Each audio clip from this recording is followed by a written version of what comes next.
Dans ce second épisode inédit, enregistré lors du Mondial du fromage de Tours 2025, nous allons te proposer d'aller à la rencontre de 3 invités. Nous allons tout d'abord parler sous-main-train IGP avec Pascal Leroux, affineur de ce fromage.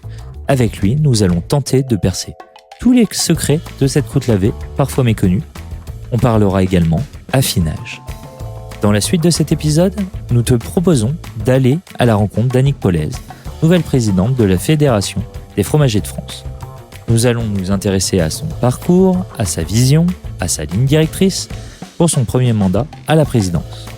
Pour clôturer ce second épisode de cette série spéciale, on a tendu le micro à une personne bien connue dans la profession. On le croise rarement sans sa casquette.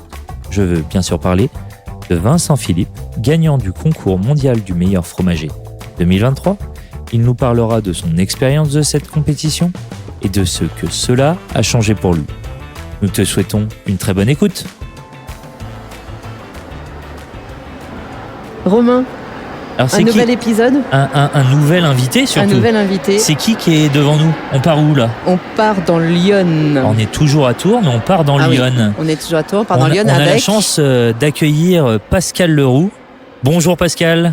Bonjour à toutes et à tous. Bonjour Pascal. Pascal, t'es là pour nous parler de quoi? D'un fromage que tu connais un petit peu depuis des années?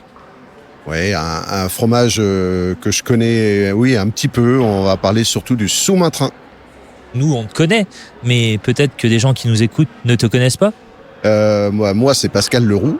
Enchanté Pascal. Voilà, donc affineur de sous-main-train, donc et président de la filière de l'association de défense du sous-main-train fermier et du sous-main-train tout court. On doit vous appeler Monsieur le Président? Oh non. Non. Non, on va m'appeler Pascal. À l'origine, on est crémier, puisque j'ai repris l'affaire familiale. On est crémier de marché. Mes parents ont eu cette petite fromagerie du côté de Lyon, et à l'époque, ils se fabriquaient du sous-main-train, voilà, dans les années 70. Et puis, ce fromage a disparu, et mon papa a fortement participé à le réhabiliter et à le refaire vivre. Et donc, aujourd'hui, nous, on a continué cette tradition, ce savoir-faire, et en travaillant avec des fermiers, on affine le sous-main-train pour pouvoir le commercialiser dans toute la France. Justement, c'est quoi affiner un fromage et un sous-main-train? Qu'est-ce que le métier d'affineur? Alors, le métier d'affineur, moi, je le résume très simplement, c'est porter le fromage à sa maturité pour pouvoir découvrir tous les arômes et tout ce que le fromage peut recéler en lui. Il y a chez un producteur de comté, chez un affineur de comté, il y a une petite phrase: il faut cueillir le fruit quand il est mûr. Et j'aime bien cette petite phrase puisque ça exprime un peu tout. C'est exactement ça. Moi, c'est ce que j'explique à mes clients sur les marchés quand ils me disent c'est quoi votre métier d'affineur? Moi, je dis c'est simple, c'est comme un fruit. Nous, le fromage, on le porte à maturité. Voilà. Quand il est mûr, il est bon. Et comment t'as appris ce métier? Alors moi, j'ai appris ce métier pas du tout à l'école. J'ai appris sur le tas à la maison, voilà, avec mes parents. J'ai plutôt fait une école, on va dire, de commerce. Et puis toujours passionné par le fromage. Donc voilà, donc j'ai vraiment appris sur le tas avec les producteurs qui, eux, m'ont expliqué un petit peu leur méthode de fabrication. Et puis, nous, le coup de patte de la maison, puis l'expérience. Et l'expérience, c'est l'art de l'observation surtout? Ouais, voilà, faut observer, faut retenir, faut savoir appliquer, faut savoir modifier, faut savoir s'adapter, faut savoir un peu tout faire, quoi. Faut vraiment écouter le fromage. Et donc toi, t'affines quoi du coup? Alors, essentiellement le sous-main-train. Et puis on affine un petit peu une création maison. J'ai créé ce fromage quand j'étais vraiment tout jeune, j'avais 14-15 ans, un samedi matin où je savais pas quoi faire. Donc c'est le fermier au Chablis, voilà. C'est parce qu'il te restait un petit peu de bouteille de la veille? Non, c'est un crémier parisien qui m'avait dit, il m'avait dit votre sous-main-train, si vous l'emmenez au bout et s'il était un petit peu moins épais, on pourrait l'affiner à cœur et ça ressemblerait à l'époisse. Et de là, je me suis dit, pour qu'il soit un peu moins épais, on va le faire moins épais, on va le couper. Et puis, on va prendre de l'alcool, mais on va pas aller chercher du marc parce que c'est un peu loin. Nous, on a le Chablis, juste à côté de chez nous. Voilà. Donc, au lieu de laver le sous-main-train à l'eau, on va laver le sous-main-train au Chablis. Enfin, la base sous-main-train, parce que ce n'est pas un sous-main-train. C'est quoi, du coup, ce sous-main-train? Sous-main-train, fromage à croûte lavée. On connaît beaucoup de ses cousins. Allez, on va les citer. Allez. Il y en a un dans le nord. Il y en a un dans le nord. C'est le maroilles. Voilà. On a le Münster. On a le Münster. Et puis très très proche, le grand cousin, c'est les Poisses. Là, on est plus proche. Voilà, on a le Langres aussi. Voilà, donc on se rapproche un petit peu de ces pâtes-là. D'ailleurs, j'avais déjà fait un épisode sur le Langres avec Marie Rémillet. Ouais. Si vous l'avez pas écouté, n'hésitez pas à l'écouter. Il est passionnant cet épisode. Excuse-moi, Pascal. Je fais un peu de pub au milieu de la pub. Comme Mais ça, c'est très bien, il faut défendre des petites appellations. les petites appellations, parce que le Langres est, comme nous, une petite appellation avec peu d'opérateurs, mais des fromages de qualité. Et donc ce sous-main-train. Ce sous-main-train, donc il a une couleur plutôt orangée. Sa croûte va être légèrement orangée, jaunâtre. Et à l'intérieur, vous allez toujours retrouver cette typicité d'une pâte qui va aller de crayeuse à beurrée suivant l'affinage, et une pâte plutôt ivoire. Le mélange des deux, vous allez avoir le caractère à l'extérieur sur sa croûte, et à l'intérieur, vous allez avoir plutôt une douceur en bouche et un côté fondant. Voilà. Et donc, ce fromage, pour qu'il soit IGP, il y a combien de temps d'affinage? Alors, le minimum d'affinage, c'est 21 jours, après empresurage. Donc, toi, tu récupères les fromages, tu ramasses, ou on te livre les fromages quand, en tant qu'affineur? Et c'est quoi, une fois que tu as réceptionné ce fromage, comment ça se passe? Alors, depuis plus de 40 ans, on va toutes les semaines chez les producteurs, ramasser le sous-main-train. Fut une période où on prenait des fromages qui avaient une 8aine de jours, et dorénavant, on ramasse des fromages qui ont 3 jours. D'ailleurs, tout juste transportable, tout juste démoulé. À partir de là, on a une base un peu plus pratique à travailler pour nous, parce que le fromage n'a pas subi de soins directement chez le fermier. Donc, on s'occupe de tous les soins. Ce fromage va être lavé au minimum 4 fois. Laver, retourner, ça c'est obligatoire, c'est dans le cahier des charges. Nous, on peut apporter des soins un peu plus importants suivant la texture et suivant comment se comporte le fromage. S'il a tendance à devenir un petit peu plus sec, on va essayer de le laver plus souvent, on va le changer d'endroit dans la chambre froide. Bah voilà, on va s'en occuper. Et donc, tu disais que vous alliez chercher les fromages chez les producteurs. Oui. Tous fermiers. Que du fermier. Que du fermier chez vous. Que du lait cru. Combien de producteurs? Alors aujourd'hui, nous on travaille à 100% avec un producteur, et c'est le producteur que l'on a depuis l'origine du sous-main-train, et c'est donc c'est la ferme Leclerc. C'est la ferme Leclerc, voilà. Donc c'est la famille avec laquelle mon papa avec Jeanne se sont mis à fabriquer du fromage. Mon papa était voir Jeanne, j'étais là moi ce jour-là, et lui a dit: Jeanne, fabriquez des fromages, moi je vais vous les vendre. Et Jeanne a fabriqué des fromages, et toutes les semaines on allait les ramasser, puis les volumes ont monté comme ça, voilà. Et donc tes parents faisaient déjà de l'affinage, ou ils prenaient les fromages affinés à la ferme? Alors, mes parents prenaient des fromages semi-affinés, et mon papa faisait un affinage final, voilà, pour les distribuer sur les marchés. Et puis un jour, il a commencé à en commercialiser à Rungis. Et puis après, c'était parti. Voilà. Et la filière aujourd'hui, toi, tu travailles avec un fermier principalement. Oui. Et après, cette filière sous-main-train, il y a combien de producteurs? Il y a combien de producteurs de lait? Alors, aujourd'hui, nous avons, au total, on est 7 opérateurs. 7 opérateurs fabricants ou affineurs. Donc, un affineur, on va commencer par moi, je suis tout seul. En affineur. The only one. The only one. Après, nous avons 2 producteurs laitiers. Donc, la fromagerie Berthaud et la fromagerie Gaugry. Et après, nous avons des producteurs fermiers. Donc, le GAEC Leclerc, le GAEC Gillot, le GAEC Lorne et le GAEC du Val d'Oré. Donc, on a fait à peu près le tour. Voilà, on a fait à peu près le tour. Et après, donc, on a la chance d'avoir beaucoup de fermiers quand même dans notre filière. Ouais. Et c'est combien de volume par an de produits? Alors aujourd'hui, sur 2024, on était à 146 tonnes. C'est bien ça? C'est exactement ça. C'est exactement ça. Et on en parlait un petit peu avant d'allumer le micro. La filière, elle n'est pas non plus en positif au niveau du volume. Ouais. Tu peux nous en parler un petit peu? Alors sur 2024, on a eu beaucoup de difficultés. Des difficultés, si on s'en souvient, à cause d'une météo exécrable, donc beaucoup d'humidité, donc ce qui a occasionné chez quasiment tous les opérateurs, tout le monde a été touché. On a eu du bleu sur les fromages, donc ça c'est la peste pour pour le fabricant ou l'affineur de croûte lavée. Et donc toute la saison a été quand même assez catastrophique due à ça, notamment des gros opérateurs de filière. Et puis on a eu malheureusement l'arrêt d'un producteur fermier qui veut se consacrer à une de ses productions plus importantes. Et puis l'arrêt définitif d'une entreprise laitière, une cessation d'activité. Donc tout ça, ça nous a fait baisser les volumes sur 2024, mais J'avais vu quasiment moins 20%. c'est à peu près ça, parce que de mémoire, en 2023, on devait être à 190 tonnes. Donc on est à 146, on doit être à peu près à moins 20%. Et au niveau de l'organisme de défense, qu'est-ce que vous mettez en place justement pour accompagner, comment on peut faire pour vous aider à vendre plus de sous-mains-trains?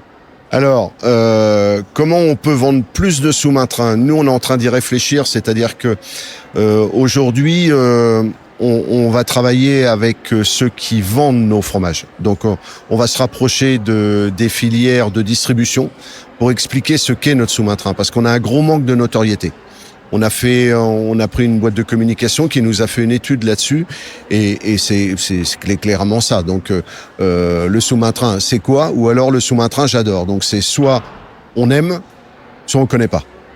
Donc ça, c'est quand même assez positif en soi, parce que ça veut dire que il y a un terrain on n'aime pas. Donc le terrain, par contre, est vaste. Et on a aussi, forcément, comme les volumes sont assez confidentiels et que le fromage est pas tellement connu, on a des problèmes de réseau de distribution.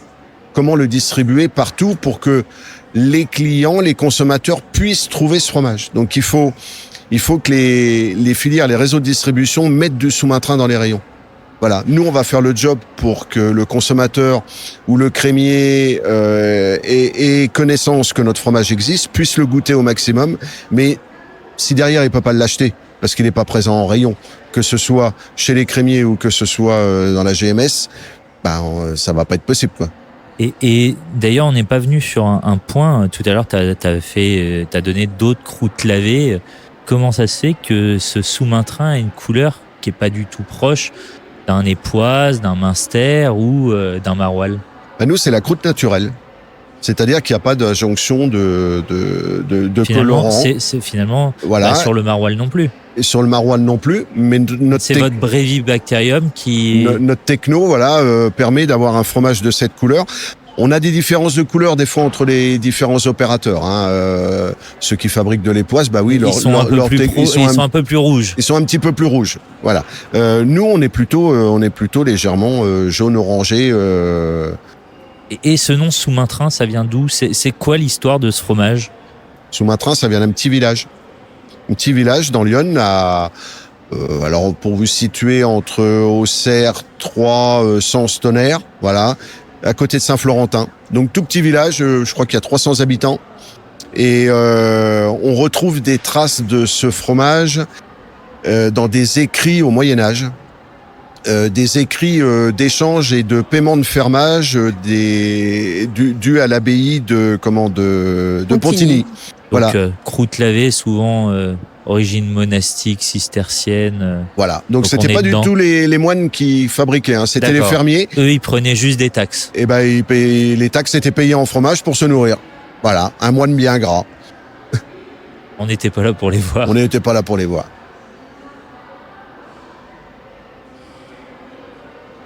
Il va bientôt déjà être malheureusement temps de passer à la dernière question, Laetitia. Et oui, parce que c'est passionnant. On voudrait bien en savoir plus toujours. De cette c'est la dernière dernière question. question. Juste avant de passer à cette dernière question, est-ce que tu aurais un ou deux conseils de dégustation pour le sous-main-train?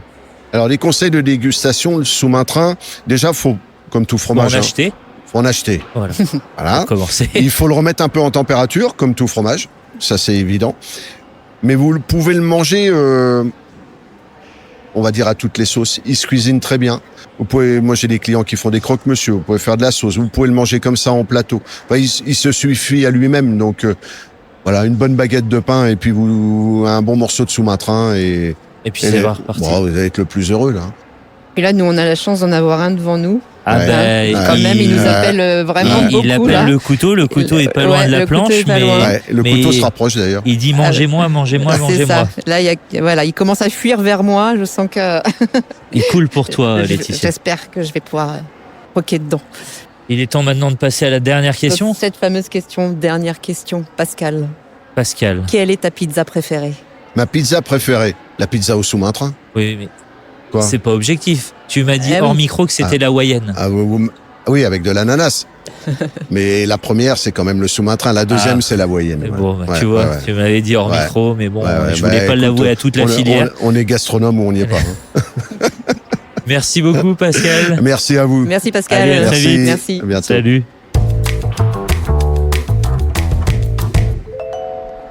Laetitia, on part sur un nouveau sujet. Tout à fait, Romain. Alors, c'est un sujet qui est important pour les crémiers fromagers. C'est quoi? Eh bien, nous recevons la nouvelle présidente de la FFF, Les qui n'est pas la fromagers Fédération française du football. Non. Ça, tu le sais. Oui. Donc, nous sommes avec Annick Paulez, la nouvelle présidente de la Fédération des fromagers de France. Bonjour Annick. Bonjour. Bonjour Annick. Comment vas-tu aujourd'hui? Très bien. Très bien. Très bien. Deuxième jour, même troisième, je suis arrivée samedi. Le jour le plus fort. On a plein d'activités qui vont être faites sur notre stand. Donc, je démarre une belle journée puisque je la démarre avec vous. Bon ben, c'est génial. C'est gentil, merci. Annick, pour ceux qui ne te connaissent pas, est-ce que tu pourrais te présenter? Qui est Annick? Annick est une petite fille de crémier fromager basée sur Lyon. Mon grand-père était au départ restaurateur. Après-guerre, a vendu la restauration et a changé de métier parce que c'était difficile de continuer dans ce niveau-là et s'est retrouvé à vendre du fromage, à aller le chercher en zone franche et faire des allers-retours comme ça sur Lyon et les régions alentours. Et ma maman et mon père ont repris l'affaire puisque c'était du côté de ma maman. Et avec mon mari, nous avons repris cette société depuis qui a démarré en 1947 et que j'ai encore avec une partie que j'ai laissée à mes enfants. Alors comment elle s'appelle cette société qu'on peut L'art retrouver des sur choix Lyon? en 3 mots. L'art des choix. Et pourquoi ce nom? Parce que mon mari était d'Ardèche. Et comme l'affaire est marquée Fromagerie Paulez, qui est mon nom, on a fait ce petit clin d'œil de jeu de mots dont on parlait tout à l'heure, afin de le situer aussi dans la dynamique. Et toi, Annick, t'as toujours voulu faire crémière fromagère? Absolument pas.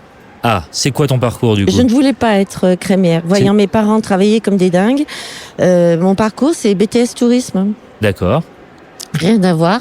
Toujours convivialité et accueil de la clientèle et accueil, présentation, organisation.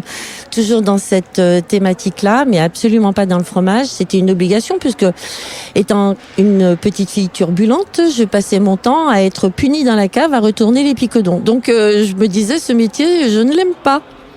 Et le choix, il s'est fait quand à quel âge Il s'est fait pendant mes études où donc finalement, t'as mon jamais père bossé dans le était- tourisme? Si, aussi. Ah. Mais quand on est petite fille de crémier ou fille de crémier, les week-ends, les vacances, les moments forts, on est présent. Et la situation des années 80 étant vraiment pas dans une ambiance où on pouvait trouver du travail facilement. Étant partie, parce que je travaillais à Satelas et n'ayant absolument pas l'intention de continuer dans cette voie, la structure me convenait pas. Mon père m'a dit, écoute, on se développe trop, plutôt que d'embaucher quelqu'un, j'aimerais mieux que tu viennes travailler avec nous. Et c'est là que Et j'ai vu une opportunité en disant, Inch'Allah, je vais pouvoir faire ce que je veux, quoi. Ce qui n'était pas le cas, j'avais un père très dur. Donc, le métier, je l'ai appris comme une employée. Et ça forge le caractère, ça forge aussi le devoir et la compréhension. Et c'est peut-être pour ça que je suis là aujourd'hui. Alors du coup, les fromagers de France, tes parents étaient déjà adhérents à une fédération que... Mon père était le vice-président du syndicat Auvergne-Rhône-Alpes que j'ai repris en présidence il y a 7 ans maintenant. Et toujours syndicalisé, toujours avec cette envie. Déjà dès les années 70, il proposait un CAP en disant notre avenir c'est ça. Et bien sûr, il n'y avait pas en face de répondants qui pensaient que nous pouvions être un métier véritablement. Il y avait sur Auvergne-Rhône-Alpes une association de jeunes qui était mon père avec le père Mons. Donc maintenant la maison Mons a évolué dans un sens et tout ce groupe de jeunes créateurs en fait qui se réunissaient pour acheter, qui se réunissaient pour évoluer dans le métier en disant il ne faut pas qu'on fasse la même chose que les grandes surfaces, il faut qu'on se diversifie, il faut que l'on montre justement par cette idée de CAP qu'on connaît les produits et qu'on peut proposer des produits de qualité. Ils ont commencé à aller les chercher à gauche, à droite, avec les camions de chacun, à se regrouper. Et l'évolution a fait qu'ils se sont dit, mais en fait, notre métier, il est plus dans le bonjour madame, dans cette vente, et vous m'entendrez souvent dire bonjour madame, parce que c'est notre métier premier. Ils ont constitué l'ASCAPA, coopérative d'achat de produits laitiers, qui permettait de regrouper tous leurs achats et de ne plus s'investir dans cette logistique qui est difficile. Voilà, pour la faire courte. Et du coup, t'as tout cet investissement, ça a toujours découlé de sens de s'investir dans la fédération. Absolument. Donc, je pense qu'il est impossible pour un métier, si on veut se considérer comme un métier, de ne pas être soutenu, de ne pas être fédérés, afin de pouvoir ensemble évoluer dans un sens qui est progressiste. Donc tu étais présidente depuis 2019, c'est ça, de l'UFORA ? C'est ça, 2018. Donc, 2018, donc oui. UFORA, donc c'est Auvergne-Rhône-Alpes. C'est ça. Et qu'est-ce que tu as mis en place pendant ta présidence ? Sur quoi tu as travaillé à l'UFORA ? Déjà à rassembler tout le monde. C'est une grande région quand même. C'est une grande région, mais à rassembler tous les acteurs bénévoles. Afin de... Ça, c'est important de le préciser, hein. Il y a beaucoup d'acteurs dans une fédération. Nous sommes tous bénévoles. Je tiens bien à le souligner. Même à la présidence, nous sommes tous bénévoles, que ce soit le vice-président ou chaque président de région. C'est du bénévolat. Tout le bureau est bénévole. Il n'y a que les employés et David Bazer qui font partie du staff. David, que vous pourrez retrouver sur un ancien épisode de l'échange, puisqu'on a sorti un épisode avec David sur la première saison. N'hésitez pas à l'écouter, ce qui est très intéressant. Petite parenthèse. Oui, mais tu fais bien. Et oui, c'est du bénévolat. Donc, ma mission, elle a vraiment été là. Elle a été de mettre en avant notre métier par le biais des formations, de se rapprocher vraiment des établissements et notamment à ce moment-là de la SEPR pour que le CQP se développe facilement dans notre région qui est, comme tu l'as si bien souligné, plutôt grande. Donc le choix et fromagère. Et fromagère. Donc tout va bien dans ce sens-là. Développer le championnat de France, la Coupe de France des fromagers au Syrah, la maintenir, la développer, l'assumer aussi parce que c'est très chronophage. C'est de longue haleine, c'est tous les 2 ans, mais on a un an de préparation, une aide auprès des partenaires, une sollicitation, enfin bon. Et promouvoir le métier à travers les foires que l'on peut avoir pour la fourme de Montbrison par exemple ou la fourme d'Ambert, enfin voilà, être présent, montrer qu'on existe, les aider à solliciter la fédération en cas de difficulté quelle qu'elle soit, et c'est aussi être le porte-parole parce que même si nous sommes une union semi-indépendante. J'ai un bureau, un secrétaire, une comptabilité. Donc, à ce niveau-là, je ne suis pas dépendante de la fédération, mais pour tout le reste, on est pieds et poings liés et c'est pas quelque chose que je veux comme l'Île-de-France. Hein. C'est vraiment les deux unions qui sont séparées, qui sont autonomes, mais la fédération est un tout. Et ce ne serait pas une fédération si nous n'étions pas là. Fédération des fromagers de France. De France, voilà. Donc il y a toute la France, il n'y a pas Lyon, Paris, il y a aussi Rennes. Exactement. Et ce côté coopérateur, comme j'ai pu l'expliquer là en amont, ça a toujours été inculqué. Et le fait de travailler à la COP de l'ASCAPA pour des raisons de santé où je ne pouvais plus être debout dans ma boutique, et qu'on peut pas être de tête pensante en laissant mon gendre prendre ma place. Je pouvais pas non plus être là, le dictateur, et c'est quelque chose de difficile. Non, mais si on veut qu'on évolue, il faut aussi lâcher prise. Et Hervé Mons, qui est le président, m'avait dit, écoute, j'aurais besoin de quelqu'un pendant quelques temps pour remonter ce côté commercial à l'ASCAPA, parce qu'elle est en pleine évolution. Donc je pensais y rester que quelques mois, j'y suis restée quelques années. D'ailleurs, t'as pris ta retraite il y a pas longtemps sur ASCAPA. Voilà, c'est ça, 3 septembre, avec la petite larme à l'œil qui va bien. Mais j'ai toujours un pied en tant qu'administratrice. Et puis les bureaux sont à l'ASCAPA. Et justement, pour parler de l'ASCAPA, tout l'étage nous a été désigné pour développer le CQP. La formation. Par le biais du CFPL, qui est l'école française du fromage, qui appartient à la fédération. Et on ne passe plus par la SEPR, qui est un établissement extérieur. Donc ça aussi, ça a été quelque chose... Ça a été le leitmotiv à l'Union de pouvoir soutenir ce projet qui reste un projet hyper important pour notre métier en général. Et tu as toujours voulu prendre, alors là on parlait d'un engagement régional, ça a toujours été dans un coin de ta tête de passer sur un engagement national ? Absolument pas. Alors, qu'est-ce qui s'est passé ? Eh bien, il y a 3 ans de ça, quand il y a eu la réélection de Claude Marais, On salue. qu'on salue, Oui, et qu'on embrasse. qui est présent toujours parmi nous. On l'a vu hier d'ailleurs. Oui, et qui a œuvré efficacement, et j'espère pouvoir tenir la même distance et pouvoir continuer ce qu'il a commencé, parce qu'il a ouvert énormément de portes.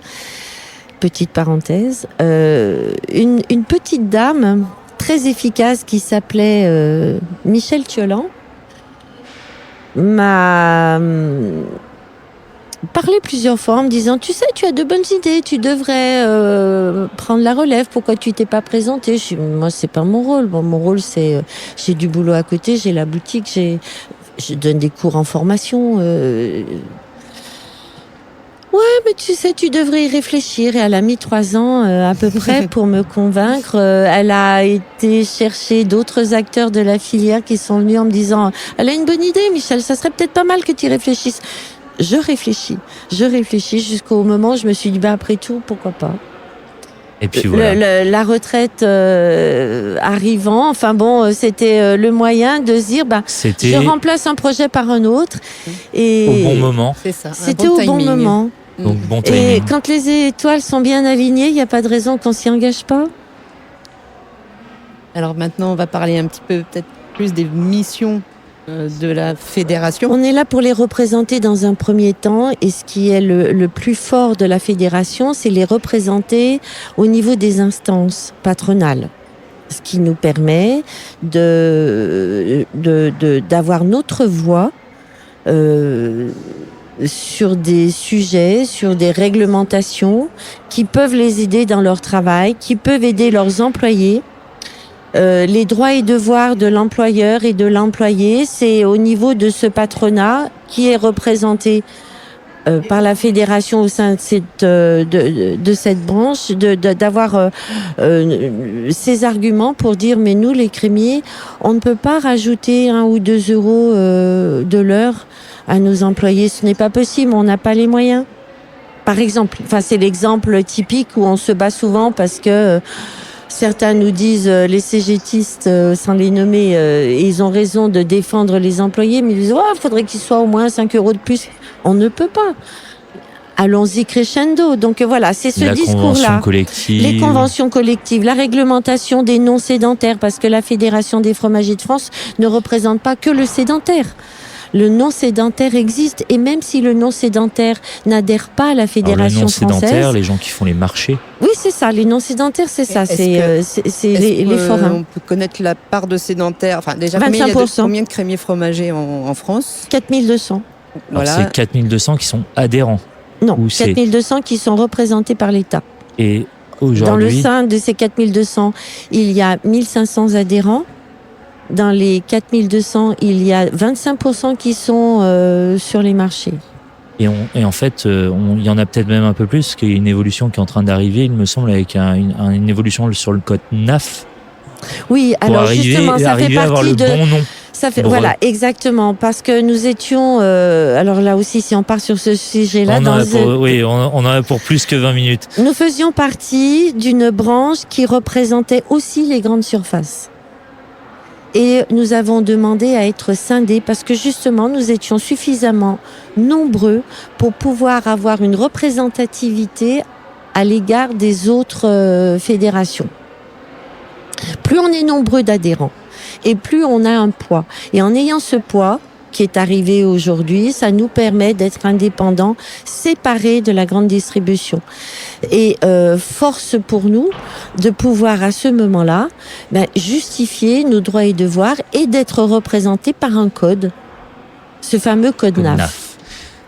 Il y a aussi la formation qui est un pilier essentiel de la fédération, on en a un petit peu parlé. Donc là voilà, je vous parlais du côté externe, rapport avec l'extérieur, mais en interne, effectivement, la formation est inévitable. Et le renouvellement dans la formation, même si vous êtes employé depuis longtemps, employeur depuis longtemps, la formation, la réglementation, le devoir que l'on a envers notre métier est sans cesse renouvelé parce que nous sommes un jeune métier qui évolue. Et cette formation, elle est hyper importante déjà dans un produit qui est existant. Mais pour ouvrir une boutique à l'heure actuelle, il serait très important de pouvoir avoir une formation reconnue et obligatoire. N'importe quel niveau de formation, ça peut être sur l'hygiène, ça peut être sur quelque chose qui serait obligatoire et représentatif et qui permettrait à quelqu'un qui veut embrasser notre métier d'avoir les éléments en main pour pouvoir perdurer. Moins les bases. Parce que ce qui se passe aujourd'hui, effectivement, il y a une ouverture de boutiques. Et quand on parle d'ouverture de boutiques, c'est vraiment de création. Parce qu'il y a deux lignes. Il y a reprise ou création. Quand vous êtes dans la création et que vous avez décidé en vous levant un matin de dire il y a une boutique qui se libère en bas, moi j'adore le fromage, je vais être crémier. Bien. Merci. Bonne idée. Merci d'embrasser le métier. Mais il ne s'agit pas que de passer son temps à regarder quelle est la couleur du carrelage que vous allez mettre ou quelles sont les dimensions de banque que vous allez poser. Et tout le dossier à monter au niveau des instances. Il faut aussi connaître le produit, parce que ce qui est le plus important, c'est ce que vous allez mettre dans ces banques. Le fromage. Des bons fromages entre de bonnes mains. Donc, automatiquement, on voit arriver un panel de futurs crémiers ou de crémiers qui s'installent avec de belles vitrines, de beaux magasins, mais une connaissance absolument pas approfondie de notre métier. Aujourd'hui, toi, en tant que nouvelle présidente, c'est quoi ta ligne de conduite avant de conclure cet entretien? Qu'est-ce que tu aimerais continuer, mettre en place? C'est quoi ta vision? Mes projets, ça va être de travailler par des commissions diverses et variées qui permettront, et ma volonté est dans ce sens-là, dans cet esprit de coopération et de communauté, de dire je ne veux pas avoir en charge tous les sujets. C'est pour moi quelque chose d'impossible si on veut mener à bien chaque sujet. Merci beaucoup Annick. On a une dernière question. C'est quoi la dernière question, Laetitia? Quelle est ta pizza préférée? Ma pizza préférée, ça sera pas celle aux 4 fromages. Merci Annick d'être franche. Alors c'est quoi? On a un gros débat à chaque fois sur la moyenne, donc je le remets. Absolument pas, non plus. Mon grand-père du côté de mon papa était italien, du sud. Donc la simplicité dans la pizza, celle qui représente l'Italie. Alors si tu devenais donner... Donc ça peut être la marguerite, ça peut être la reine, ça peut être, mais pas toutes ces pizzas renouvelées qui sont certes très bonnes, mais qui sont pas dans mon goût. Mais ce n'est pas ta pizza préférée. Non. Merci beaucoup Annick de ton temps. Et puis un très bon salon à toi. Merci à vous aussi. Merci bonne continuation. Beaucoup. Et à bientôt. À très vite. Salut. Au revoir. À bientôt Annick, merci.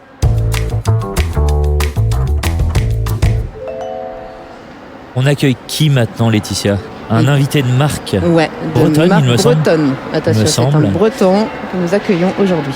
Alors, qui a quand même un parcours, mais on va y revenir. Et puis, ça a un peu de sens de l'inviter ici, puisque je crois qu'il a gagné quelque chose il y a 2 ans. Il y a 2 ans, exactement. Donc, on a la chance d'accueillir Vincent Philippe. Bonjour Vincent. Bonjour Romain. Bonjour Laetitia. Salut Vincent. Donc Vincent, effectivement, tu as gagné le concours du Mondial de Tours il y a 2 ans.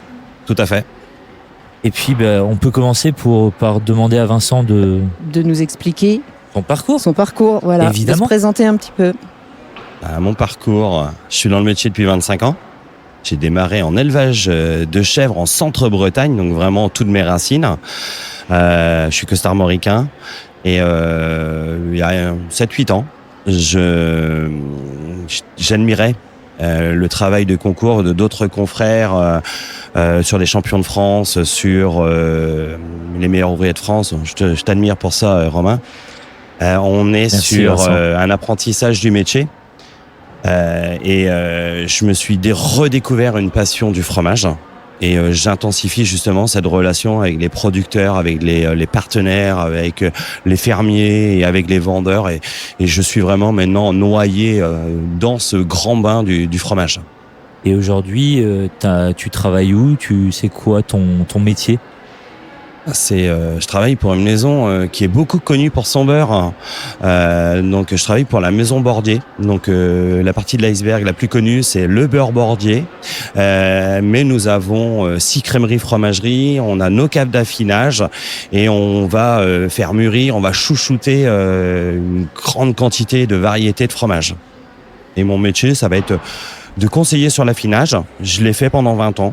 Maintenant, depuis 2 ans, je sors un petit peu de ce quotidien pour avoir un spectre un petit peu plus large d'activités autour de la formation, l'accompagnement, la représentation, le partage avec d'autres corps de métiers de bouche, tels que nos clients, mais aussi, par exemple, des restaurateurs, des sommeliers, des lycées hôteliers. Tu as préparé ce concours il y a 2 ans. Tu avais déjà fait plusieurs concours avant? Tout à fait. Ça a été un petit challenge de 6 concours en 5 ans. Oui. Ça fait plus Ouais. d'un concours par an, du coup. Voilà, Eh oui. donc c'était en 2018, ça a été le cap des 40 ans. Qu'est-ce que je La sais crise de faire? la quarantaine, du coup. Pas une crise encore, je l'ai pas. Non. Elle est pas Non, encore passée, c'est apparemment. pas été vraiment la crise. C'était savoir. Peut-être que je l'aurai à la cinquantaine, hein, mais c'était vraiment savoir qu'est-ce que je vaux dans le métier. On faisait en ce temps-là encore tous nos métiers indépendamment les uns chez les autres. On n'était pas autant dans le partage qu'on l'est maintenant par les salons, par les concours. J'ai commencé sur le salon du fromage en 2018 par la lyre, qu'on connaît sous la lyre d'or, en ramenant à la maison la lyre d'argent. Puis Donc, après, moi, je me la suis... deuxième place, du coup. Deuxième place. Moi, je me suis dit, je vais m'inscrire à la Coupe de France. Donc là, qui a lieu pendant le CIRA Le à CIRA, Lyon. un autre salon, encore une fois, où c'était pour ma première édition une 3e place, très encourageante et me disant, oui, je suis crémier fromager, alors qu'avant, je le faisais pas, mais avec reconnaissance et je voyais pas le curseur où je pouvais le mettre. Sur la même période, j'avais eu la chance et d'avoir été sélectionné ici pour faire ma première finale des meilleurs ouvriers de France en 2019. Le parcours après a repris en 2021 où je me suis dit on va retenter la Coupe de France pour vraiment aller au-delà de la 3e place et là cette année-là je l'ai gagnée. Et après, il y a eu un petit truc qui s'est appelé la Covid. La Covid, ouais, mais c'est un moment où on se recentre aussi dans nos caves, dans nos réflexions, dans nos révisions, parce que de cette Coupe de France 2021, ça a été la clé pour accéder au Mondial en 2023. Pour ça, je dis la Covid, parce Voilà. que ça a décalé un petit peu légèrement, le voilà. fait que tu sois au mondial et qu'il y ait 2 Français 2 Français cette année-là, année-là. parce qu'il y avait Dorian, Tout à fait, Pratt. Voilà. qui était avec toi aussi sur le concours. Tout à fait. C'est pour ça que je Oui, dis ça a tout décalé à un fait. petit On peu. était 2 Français et je pense que on le revoit cette année. Il y avait 2 Japonais, 2 Italiens. Ça donne encore plus de challenge aux nouveaux Belges aussi. aux nouveaux candidats. 2 Américaines. 2 Américaines. Donc d'avoir 2 personnes par nationalité, c'est pas trop. Ça permet aussi d'avoir peut-être des horizons différentes. Donc c'est intéressant, des âges différents, des formations différentes. Alors déjà qu'on a des cultures différentes. Oui. Là c'est voilà. Et puis, avant de venir à Tours, ici, sur le mondial, concourir, tu avais aussi fait une 2e fois les meilleurs ouvriers de France, Et j'ai refait une 2e fois les meilleurs ouvriers de France où on a pu partager ce moment. où on a appris vraiment Voilà. à se découvrir, se rencontrer sur... Les meilleurs ouvriers de France, c'est 2 phases, 2-3 phases dans le concours. Et la première phase, c'est on se connaît pas tous obligatoirement, on est sur des qualifications. Par contre, à partir du moment où on se retrouve tous en finale, on est dans le même bateau et on devient, c'est vraiment une fratrie qui se retrouve, et c'est des liens différents qui vont se créer, et c'est là qu'on s'est connus. Et donc, là, toi, ton thème, quand tu as fait le mondial de Tours, parce que souvent, ce qu'on voit, l'iceberg, comme tout à l'heure tu parlais, c'était quoi le thème de ton plateau ? Alors, le thème de mon plateau, c'est un thème qui m'a fait beaucoup rêver. C'est-à-dire que ça m'a fait lever la tête. Le thème, c'était le fromage dans les étoiles. Et là, je libère jamais les émotions, mais si la caméra pouvait le filmer, entre guillemets, là, il y a les frissons qui m'arrivent, parce que quand je vais faire un concours, je vais toujours avoir des pensées pour des personnes qui ont compté pour moi. Donc je peux penser à des amis, je peux penser à mes parents, bien sûr, je peux penser à mes grands-parents. Et là, aujourd'hui, quand je repense à ce concours, je repense au moment que j'ai partagé avec mon grand-père il y a très très longtemps. Mon grand-père disparu aujourd'hui, et avec qui je jouais au boule-ten. C'est un jeu traditionnel breton. Et il me parlait dans ma réflexion. Je me rappellerai toujours que je suis breton, parce que quand j'ai gagné ce concours, j'étais... Certains disaient, ouais, t'es fier comme Tarzan, t'es fort comme... Non, je dis, je suis fier pour la Bretagne. C'est-à-dire que je l'ai fait en disant, faut défendre la France, je joue pour moi et ma famille, mais je voulais aussi montrer que dorénavant, la Bretagne, par ses terres agricoles, par ses super fermiers qui ont appris à être de très bons fromagers dorénavant, on peut vraiment... on entend la réflexion, on nous taquine, le beurre c'est pas obligatoirement salé. Je fais, venez chez nous, il n'y a pas que le beurre qu'on sait faire dorénavant. Donc c'est pour ça que le concours, c'est être en vitrine, mais pas que pour soi.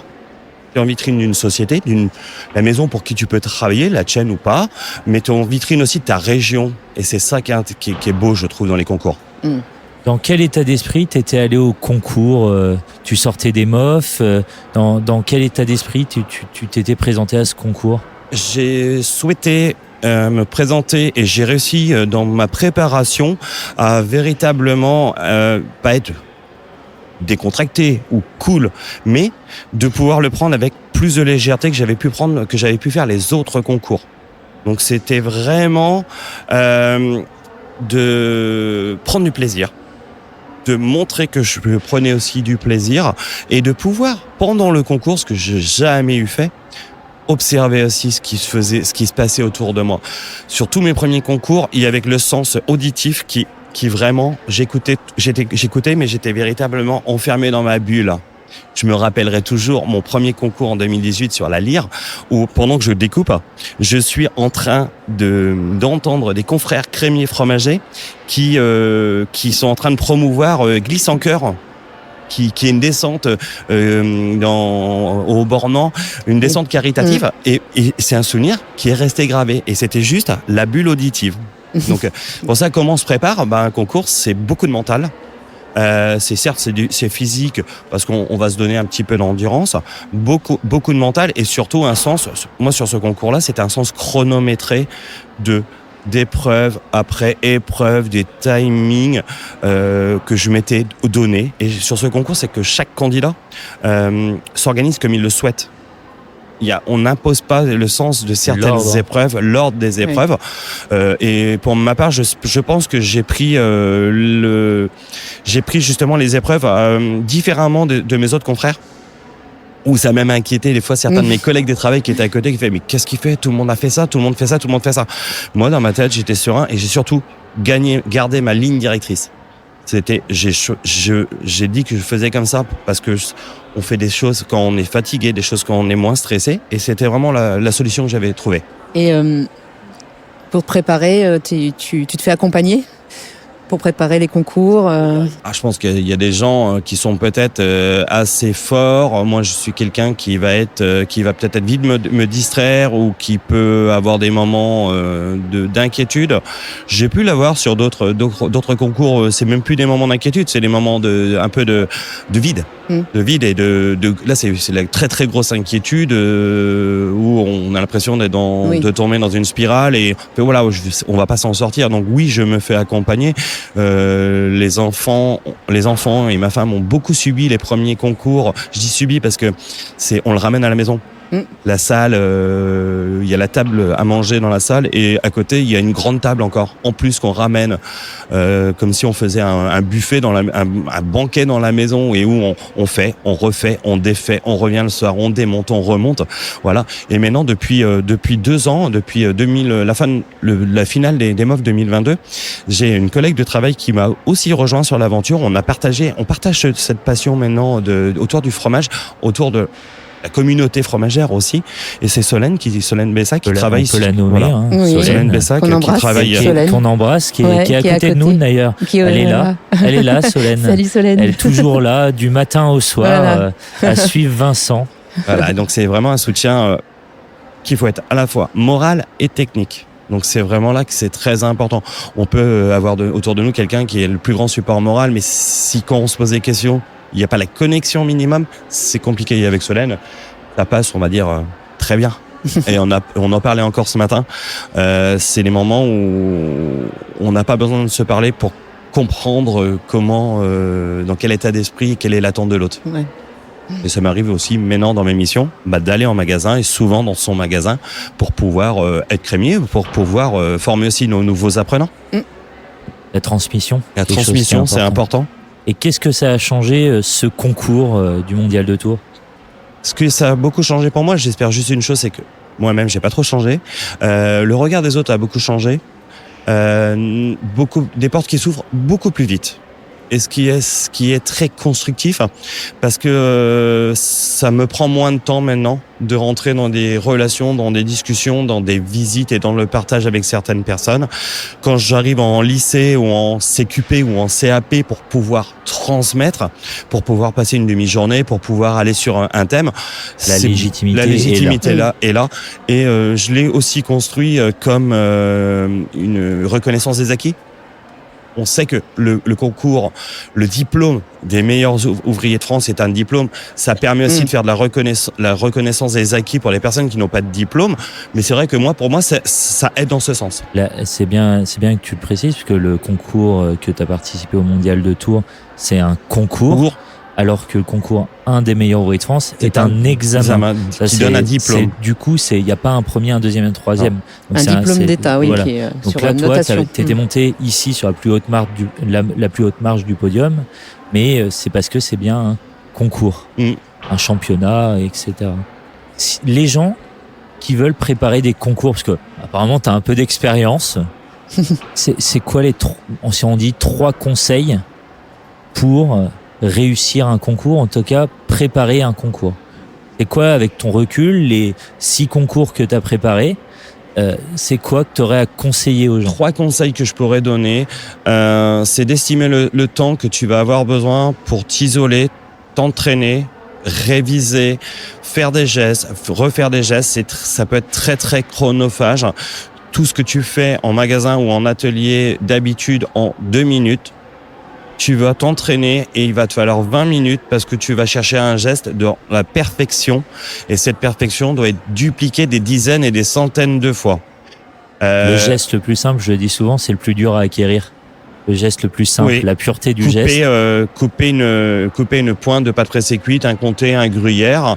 En temps normal, parfaite. Tout le monde nous le dit, tout le monde en sourit. Oui, en magasin, on prend, on coupe. Oui, sauf que le jour de l'examen, le jour du concours, le moindre stress, le moindre élément qui n'était pas familier peut te faire vriller, peut te faire faire une fausse coupe, même légère, et même les fausses coupes légères ne vont pas être acceptées sur certains concours. Le temps. Personnellement, je sais que moi, ce que j'ai besoin, c'est d'avoir un espace pour pouvoir visualiser le matériel, pour pouvoir visualiser les produits, pour pouvoir visualiser les piles de documents pour réviser. Donc ça, c'est important. Dédier un espace spécifique pour préparer le concours. Tout à fait. Et après, ce que j'ai vraiment beaucoup apprécié, c'est qu'on doit pas rester enfermé chez soi. On doit pas travailler qu'avec ses produits. Parce que le jour des concours, tel qu'on a vu hier pour le mondial, les fromages qui sont fournis, on ne les connaît pas. Et on a, la plupart du temps, sur beaucoup de concours, des dégustations à l'aveugle. Donc ça veut dire que les dégustations à l'aveugle, il va falloir s'être préparé, d'avoir acheté, sourcé des produits d'un confrère, d'un ami, d'un concurrent, à l'autre bout du monde. Et donc, il faut s'octroyer aussi un certain budget pour pouvoir s'acheter des produits pour s'entraîner, pour pouvoir s'acheter du matériel, pour faire beaucoup d'essais. Donc et j'aime aussi je trouve qu'il faut ouvrir son esprit et faut pouvoir avoir un spectre de réflexion qui est en dehors de la crèmerie. D'aller voir ce que font. J'ai d'autres métiers que j'ai toujours adoré. J'adore les fleuristes. D'avoir l'esprit, voir comment ils le travaillent. Les couleurs. Les primeurs. Le travail que les primeurs vont faire, certes dans leurs étals, mais maintenant dans leurs sculptures. Les poissonniers, avec le dressage de leurs plateaux. Les concours mondiaux qu'il y a autour de la boucherie. D'aller observer les pâtissiers, les assiettes des restaurateurs. C'est énormément d'inspiration. Hier, il y avait des assiettes qui étaient présentées lors du mondial. On avait typiquement des assiettes, c'était du grand art de pâtisserie, de grands restaurants, palaces étoilés. C'était vraiment ça. Donc il faut avoir aussi il faut aussi se dire, j'ouvre les chakras. Et des fois, c'est de se dire, je me mets pas de limite. Donc t'es passé de côté candidat. Et cette année, tu étais côté jury. C'était quoi tes points d'attention quand tu as jurifié? On est quand même sur des vitrines dans tous les concours. Des vitrines de notre profession.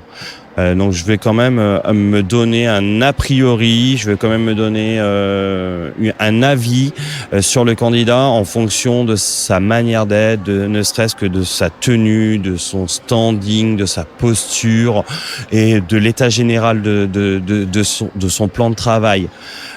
L'hygiène, le rangement, l'organisation, mais la fluidité. Voilà. Moi hier on m'a demandé d'être focus un moment sur le jury qualité. Donc là c'était les emballages dans tous les sens que je regardais un peu de plus près, les pertes aussi qui n'étaient pas estimées obligatoirement dans la grille de notation de ce concours, mais qui pour moi ont influencé malgré tout ma notation. Pourquoi ? Parce que tous les jours en crèmerie, on sait que c'est la non-perte qui est le gage de rentabilité. Donc il faut avoir en sens avec notre profession. Et c'est surtout que devant nous, c'était des crémiers fromagers qui sont aussi le public. Donc il faut dire, non, mais attendez, faisons des choses cohérentes. Ce que je vais beaucoup regarder, et si certains m'ont vu avec certains tocs hier en tant que jury, déjà c'est très dur de passer de l'autre côté de la barrière. J'ai été plus souvent jury que candidat pour ma part, et je t'avoue que c'est pas forcément évident. Ouais. Et moi, c'était ma première fois. C'était ton premier jury ? C'était mon premier jury parce que dans l'accompagnement, j'ai toujours eu la chance sur tous les autres concours d'avoir quelqu'un de notre société qui était candidat. Donc j'ai jamais eu le droit de juger mes collègues de travail. Donc c'était mon premier jury. Et le toc que j'ai pu avoir, c'était du bout des doigts pour pouvoir vraiment être sûr de bien estimer le travail que chaque candidat avait pu faire. C'est que j'ai vraiment recherché le nombre de découpes différentes ou spécifiques pour quantifier l'ampleur que le candidat avait mis en œuvre.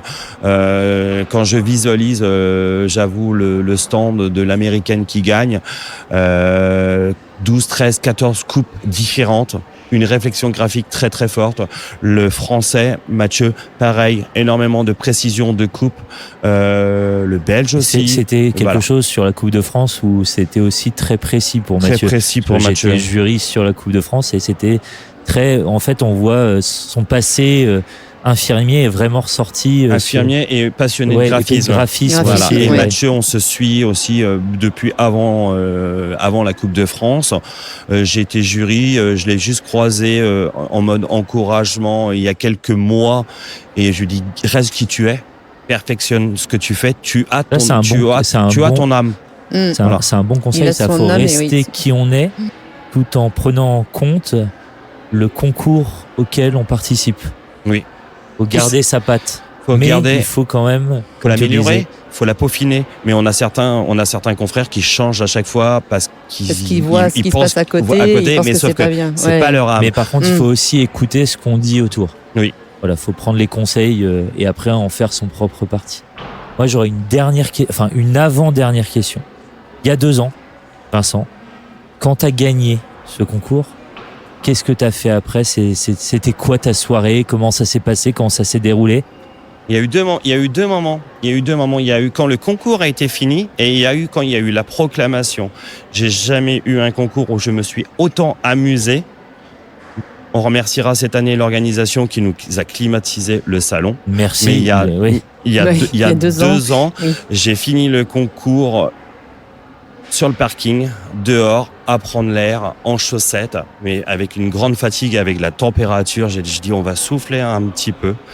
Et après, j'ai eu le moment où on a eu la proclamation, où j'étais dans d'une euphorie interne, où j'ai eu des moments que j'ai même pu oublier tellement j'ai eu de félicitations de personnes qui ont peut-être eu la considération que je les ai pas appréciés au moment où ils sont venus me saluer, mais ça a tellement été un plaisir partagé avec une foule. Il y a beaucoup d'émotions. J'ai eu l'impression à un moment d'avoir des souvenirs qui ont disparu, comme à la sortie d'une soirée étudiante. On fait, oh, il y a un petit mort. J'ai dit, oula, j'étais un peu trop beurré. Il y a eu quelque chose qui est pas passé, mais ça a été un moment extraordinaire et que je continue à vivre. Pourquoi ? Parce que je me rends compte qu'autour de moi, on le voit encore sur les salons, c'est de plus en plus de véritables passionnés du produit, dans le respect du produit. C'est vrai que sur le concours ici, moi je trouve à chaque fois, puisque nous on est là, et moi-même j'ai très souvent les larmes aux yeux pendant les résultats, parce que la joie et l'émotion chez les candidats, mais tous. Hein. Il y a quelque chose aussi entre vous, les candidats, qui est incroyable au moment des résultats. Je sais pas, il y a une... Et Mathieu qui vient de passer hier au moment des résultats. Laetitia et moi, on s'est regardés. Bah oui. Voilà. Oui. Et c'est quelque chose que j'ai peut-être appris, et ça c'est totalement personnel, à exprimer énormément, beaucoup plus mes sentiments depuis mon premier concours. Je n'osais pas à recevoir de remerciements, de félicitations. Ça m'était gênant avant mon premier concours et ça va avec le reste où j'ai la larme, mais beaucoup plus facile qu'avant. C'est peut-être le moment de passer à la dernière question, La dernière Laetitia. question, Vincent. Alors, quelle est ta pizza préférée, Vincent ? Ma pizza préférée. Il pourrait en avoir 2. Mais si elle en a qu'une, je ne sais pas si on m'autorise une sucrée et une salée. Mais n'hésite pas, allez. Ouais. Parce que on peut rien vous refuser. On peut rien nous refuser. Sur la sucrée, Laetitia, tu veux connaître en premier ? Je crois qu'on ne te propose pas souvent de pizza sucrée, à peu près jamais. Jamais, donc voilà, c'est intéressant. J'aime bien, j'aime énormément les associations, les mélanges, et c'est souvent la pizza. À part la moyenne. Oui, à part la moyenne, au final, on revient sur... Mais j'avoue que j'aime à revisiter, souvent cuisiner les crêpes, par exemple. Donc je vais les flamber, je vais les travailler, et une petite crêpe banane chocolat, c'est quelque chose qui va vraiment me plaire. Et je sais que ça m'arrive aussi des fois de le demander à un ami pizzaiolo non loin de la maison. Et j'aime aussi de temps en temps avec quelques épices dessus, cannelle et autres. Et je fais dans la simplicité autrement sur la salée. J'aime bien une pizza reine avec supplément gorgonzola et artichaut pour garder une âme bretonne. Dire ananas, oui, t'as quand failli même, l'ananas. Non, alors là, pour moi, c'est pas pour moi. Mais banane chocolat et artichaut gorgonzola, c'est vraiment des choses que je vais apprécier. Le côté breton ressent le côté artichaut. Merci beaucoup, Vincent. Merci à toi d'être venu et à bientôt. Merci Romain, merci Laetitia. À bientôt. Plus. Ainsi s'achève déjà ce second épisode inédit. Avec Pascal Leroux, nous avons bien compris qu'il est important de parler et de faire connaître le sous-marin IGP. Quelle que soit la région de France ou partie du monde d'où tu nous écoutes, on compte sur toi. Ensuite, nous avons vu que l'engagement d'Annick Polaise pour le métier ne démarre pas d'aujourd'hui. Il était intéressant de reparler du fonctionnement de la fédération et de rappeler que la plupart des personnes qui l'animent sont bénévoles. Enfin, Vincent Philippe nous a montré qu'avec passion, on soulève des montagnes. Ses conseils et son témoignage te guideront peut-être vers une inscription à l'un des concours de notre belle profession. Avec leguidedufromage.com et l'échange, nous espérons que cet épisode t'a plu. Merci à toi de nous avoir écoutés jusqu'au bout. N'hésite pas à le partager, le commenter et nous te donnons rendez-vous dès la semaine prochaine pour un nouvel épisode de cette série spéciale. À bientôt, salut!